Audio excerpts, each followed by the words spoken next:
Hello दोस्तों, नमस्कार। SM किसी चैनल में मैं आप सभी लोगों का दिल से बहुत बहुत स्वागत करता हूं। चलिए दोस्तों, बहुत सारी चीज़ों को कवर करना है। स्टार्ट करते हैं सबसे पहले तो विनाती ऑर्गेनिक्स लिमिटेड के साथ। यस, विनाती ऑर्गेनिक की अगर बात कर ले, आपको बताइए इंटरनेशनल मार्केट में ज़बरदस्त इनका प्रेजेंस है। वहाँ पे तो इनकी बहुत अच्छी खासी मोनोपोली भी है। फिलहाल तो अभी तो बाजार यहाँ पे डाउन ही चल रहा है, तो हर कोई पिट जाता है, बट कंपनी के नंबर सामने आए हैं, तो लेट्स सी कैसा रहा कंपनी का परफॉर्मेंस। पिछले साल मार्च में कंपनी का 648 करोड़ की कमाई थी।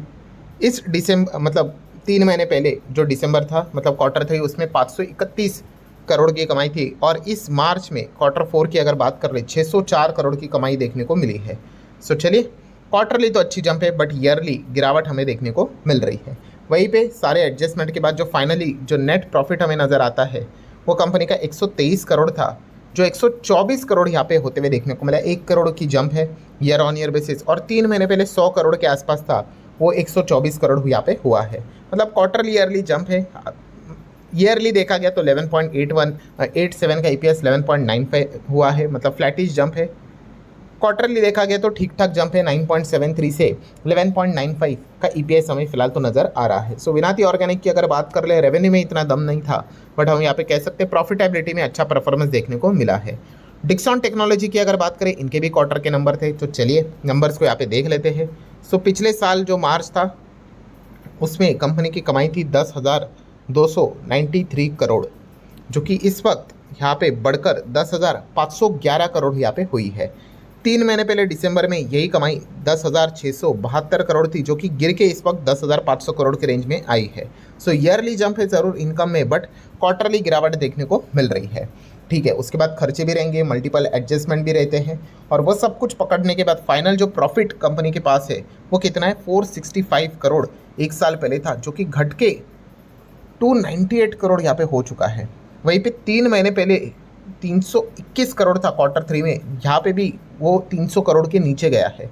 हम कह सकते हैं सब कुछ एडजस्टमेंट पकड़कर जो फाइनल प्रॉफिट है, बॉटम लाइन है। अर्निंग्स की अगर बात कर ले, तो यहाँ पे 66 की अर्निंग थी, 42 हो गया। 47 की अर्निंग थी, 42 हो गया। पॉइंट एकदम क्लियर है दोस्तों कि डिक्सॉन टेक के quarterly as well as yearly जो नंबर्स है, उनमें हमें गिरावट देखने को मिल रही है। ठीक है, मैं ओवरव्यू कर रहा हूँ फटाफट नंबर्स का। ठीक है, आप ज़रूर नंबर्स को डिटेल में स्टडी यहाँ पे करना होता है। देन अगर बात करें दोस्तों, तो Tata power, yes, Tata power के भी नंबर्स को हम यहाँ पे गो थ्रू करेंगे। एंड जैसे कि आपको बताई है कि टाटा पावर 12 साल तक नीचे चल रहा था, बट अचानक से एकदम उसमें जंप आई थी। और वो क्यों? बिकॉज ऑफ रिन्यूएबल एनर्जी इस सेगमेंट के चलते। डेफिनेटली टाटा पावर के नंबर हम स्टडी तो करेंगे, पर रिन्यूएबल एनर्जी का सेगमेंट में कितनी कमाई हुई है उसको भी हम ज़रूर स्टडी यहाँ पे करेंगे, क्योंकि वही उनका फ्यूचर ओरिएंटेड बिजनेस भी है। यहाँ पे हम देख सकते हैं कि मार्च 2025, एक साल पहले टाटा पावर की जो कमाई थी वो थी 17,000 करोड़ के करीब, जो कि इस मार्च में हो चुकी है 14,900 करोड़ के हिसाब से। मतलब गिरावट नज़र आ रही है। 3 महीने पहले ये 13,948 था, जो कि आप अभी देख सकते हैं 14,900 है। तो क्वार्टरली जंप है, बट ईयरली इनकम में काफ़ी अच्छी खासी गिरावट नज़र आ रही है। फिर मल्टीपल एडजस्टमेंट भी यहाँ पे होते हैं। टाटा पावर, टाटा मोटर, इनके नंबर पढ़ना मतलब भाई नेक्स्ट लेवल काम होता है। बहुत ही सारे एडजस्टमेंट रहते हैं।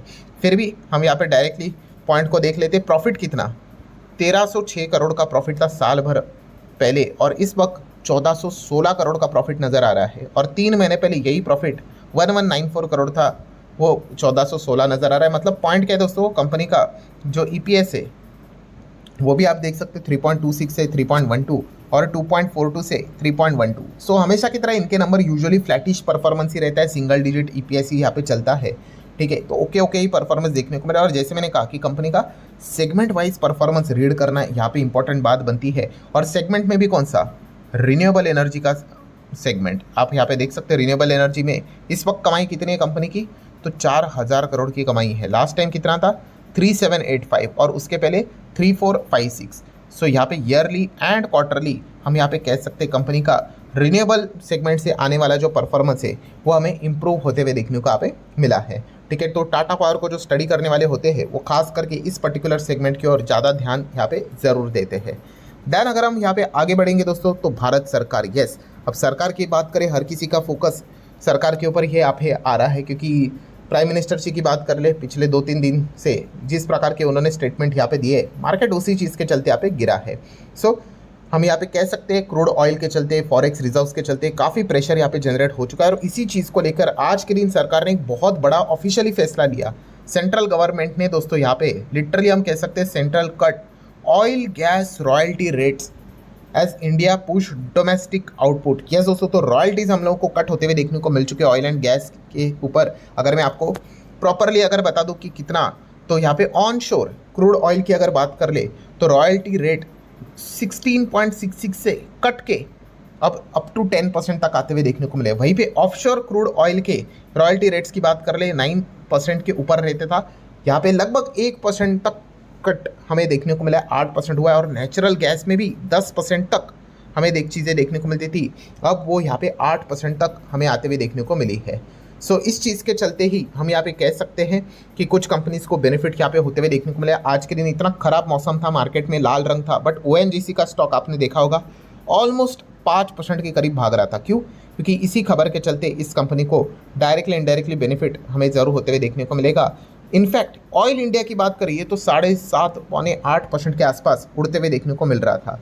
एंड ऊपर से अगर देखा गया दोस्तों कि जैसे ही सरकार की ओर से खबर निकल कर आ गई, CLA से नैब यहाँ पे सडनली अपनी रिपोर्ट पब्लिश कर दी कि भाई ये खबर इन कंपनीज़ के लिए, ONGC ऑयल इंडिया के लिए काफ़ी पॉजिटिव है, रॉयल्टी कट होना इनके लिए। एंड इसी चीज़ के चलते इन स्टॉक्स में हमें ज़बरदस्त रैली देखने को यहाँ पे मिल रही थी। तो सरकार कुछ फैसले भी यहाँ पे ले रही है, कोशिश यहाँ पे चल रही है, ठीक है, कुछ भी करके ये जो फिलहाल जो क्राइसिस चल रहा है मिडल ईस्ट को लेके कि उसके साथ कैसे डील किया जाए। इसके पहले भी हम लोगों ने देखा है कि अलग अलग सेगमेंट में उन्होंने अलग अलग डिसीजंस यहाँ पे लिए थे।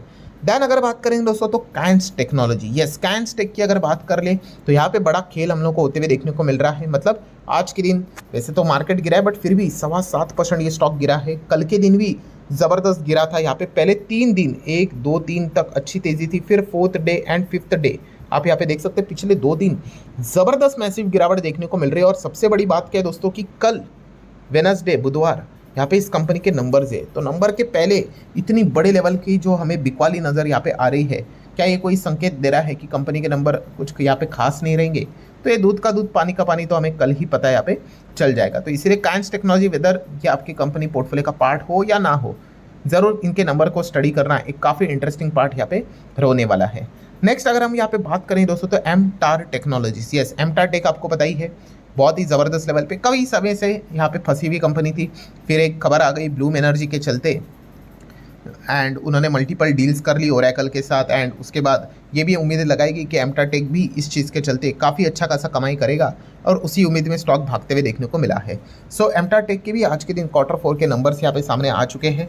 सो पिछले साल 183 करोड़ की कमाई थी, जो कि इस साल मार्च 26 में 306 करोड़ तक जाते हुए देखने को मिली है। तो ईयरली जंप है। 3 महीने पहले दिसंबर में 278 करोड़ था, ये 306 हो गया। चलिए क्वार्टरली ईयरली दोनों में हम लोग को जंप देखने को यहाँ पे मिली है। देन उसके बाद again as usual multiple adjustment देखने को मिल जाते हैं। एंड फाइनल प्रॉफिट क्या नज़र आ रहा है, 14 करोड़ का प्रॉफिट है। एक साल पहले वो 44 करोड़ तक डायरेक्टली जंप होते हुए देखने को मिला है। और 3 महीने पहले 35 करोड़ का प्रॉफिट था, वो भी जंप होके 44 करोड़ यहाँ पे हुआ है। सो जैसे कंपनी का रेवेन्यू था वैसे कंपनी का प्रॉफिट भी है, क्वार्टरली ईयरली जंप है। और वही चीज़ अर्निंग्स में भी हमें नज़र आ रही है। EPS की बात करें तो 4.62 का EPS 14.42 हो गया, मैसिव जंप। और 3 महीने पहले ये 11.43 था, जो 14.42 यहाँ पे हुआ है। सो MTAR टेक्नोलॉजीज़ की अगर बात कर रहे दोस्तों तो तीनों चीज़ें revenue, then NPAT after tax मतलब net profit after tax, and EPS, तीनों में हमें क्वार्टरली ईयरली जंप देखने को यहाँ पे मिली है। सो ज़रूर इस चीज़ के चलते MTAR टेक भी रडार के ऊपर यहाँ पे जरूर रहेगा। वैसे तो स्टॉक ऑलरेडी काफ़ी अच्छा खासा भागते हुए देखने को मिल चुका है। देन दोस्तों आखिरी पॉइंट की अगर बात करेंगे दोस्तों तो रिजर्व बैंक ऑफ इंडिया, आप सभी लोगों को पता है जितने भी बैंक है, चाहे सरकारी हो, प्राइवेट हो, कोऑपरेटिव हो, शेड्यूल्ड हो, जितने भी है, ठीक है, सभी के सभी स्मॉल फाइनेंस बैंक हो, वो सारे के सारे किसके अंडर आते हैं, RBI। एंड RBI आप सभी लोगों को पता ही है, बैंक अगर आपको ओपन करना है और अगर बैंक को अगर आपको चलाना है तो भाई आपको बैंकिंग रेगुलेशन एक्ट 1949 ये कानून है, उसका पालन करना पड़ेगा। एंड अगर आप ऐसा नहीं करते हो तो बैंक के पास मतलब RBI के पास पूरी पावर है कि वो बैंक का लाइसेंस कैंसिल कर सकते हैं, ठीक है। रिसेंटली हम लोगों ने देखा था कि पेटीएम पेमेंट बैंक का भी लाइसेंस RBI ने यहाँ पे रद्द कर दिया था, ठीक है। सो सिमिलर वे यहाँ पे हम देख सकते हो एक बहुत बड़े बैंक को झटका लगते हुए देखने को यहाँ पे मिल चुका है, उसका लाइसेंस कैंसिल हो चुका है, जो है मुंबई बेस्ड एक बैंक है जिसका नाम है दोस्तों आप यहाँ पे देख सकते हो सर्वोदया कोऑपरेटिव बैंक, ठीक है। सो सर्वोदय कोऑपरेटिव बैंक अब यहाँ पे इनका लाइसेंस छीना जा चुका है, मतलब बैंक डूब चुका है, आप ऐसा भी यहाँ पे कह सकते हो। रीज़न बहुत ही सिंपल है दोस्तों, लैक ऑफ कैपिटल, बैंक के पास उतना पैसा है ही नहीं, ठीक है। प्लस पुअर अर्निंग प्रोस्पेक्ट्स, मतलब डिपॉजिटर्स से रिलेटेड, मतलब हम कह सकते हैं दोस्तों अच्छी खासी अर्निंग भी नहीं हो रही है, अच्छा खासा प्रॉफिट भी यहाँ पे नहीं हो रहा है। प्लस फ्यूचर को अच्छा खासा आगे लेके जाने के लिए जो प्लान होना चाहिए कुछ भी यहाँ पे नज़र नहीं आ रहे, नो क्लियर प्लान आप यहाँ पे देख सकते हो। आरबीआई सारी चीज़ें देखता है, पूछता है। सेफ्टी कंसर्न की बात करिए, प्रायोरिटी रहती है भाई डिपॉजिटर का पैसा सेफ रहना चाहिए, बट आरबीआई ने यहाँ पे इन्वेस्टिगेशन किया तब पाया गया कि भाई ये प्रॉपरली रूल्स रेगुलेशन को फॉलो नहीं कर रहे एंड पब्लिक का पैसा कभी भी खतरे में यहाँ पे पड़ सकता है। सो आरबीआई इंतजार नहीं करेगा कि एक्चुअल में बैंक यहाँ पे डूब जाए, वो खुद ही आरबीआई यहाँ पे देख के ही बोलेगा कि भाई इनके लक्षण कुछ ठीक नहीं है, बंद कर दो। सो फाइनली आप देख सकते हो रेगुलेटरी वायलेशंस भी नज़र आए हैं कि यहाँ पे बैंक ने जो अलग अलग रूल्स रहते हैं बैंकिंग रेगुलेशन एक्ट 1949 के हिसाब से फॉलो करने चाहिए, वो भी नहीं फॉलो किए हैं एंड इसलिए आरबीआई को सख्त कदम उठाना पड़ा कि इस बैंक का लाइसेंस ही उनको रद्द करना यहाँ पे पड़ा है। सो डिपॉजिटर्स के लिए क्या अर्थ रहेगा इसका, तो बहुत ही सिंपल है दोस्तों। अब अगर आप बैंक में जाओगे और बोलोगे कि मुझे पैसा डिपॉजिट करना है, तो अब वो बैंक नहीं कर पाएगी। दैन अगर देखा गया दोस्तों तो लोन से रिलेटेड भी चीज़ें अब बैंक यहाँ पे नहीं दे पाएगी। एंड उसी के साथ साथ as per the economic times report देखा गया 98.36% जो डिपॉजिटर्स है वो यहाँ पे मतलब उनका पैसा यहाँ पे सुरक्षित है।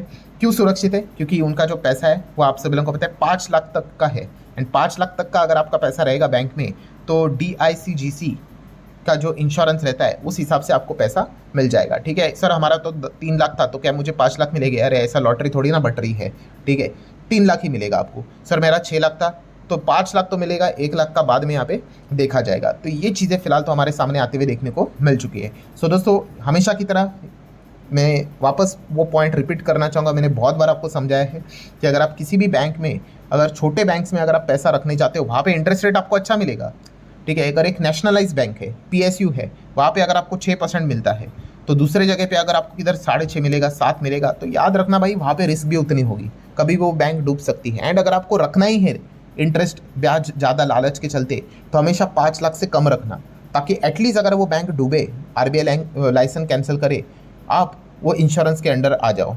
ठीक है, बड़ा पैसा रखना है भाई तो सरकारी बैंक में रखो, या फिर बहुत ही बड़े जो प्राइवेट बैंक्स होते हैं, मतलब टू बिग टू फेल, उसमें अगर आप रखोगे तो आपका पैसा सुरक्षित रहेगा। अगर आप ज़्यादा ब्याज के लालच में इधर उधर चले जाओगे, ठीक है, तो फिर आप अपने पैसे को काफ़ी रिस्क में डालोगे अगर वो 5 लाख के ऊपर रहेगा तो। सो ठीक है दोस्तों, आशा करता हूँ जितने इंपॉर्टेंट पॉइंट्स से सारे कवर कर लिए। वीडियो हेल्पफुल लगा होगा, चाहो तो लाइक एंड शेयर कर सकते हो। मिलते हैं अगले वीडियो में, तब तक के लिए बाय बाय।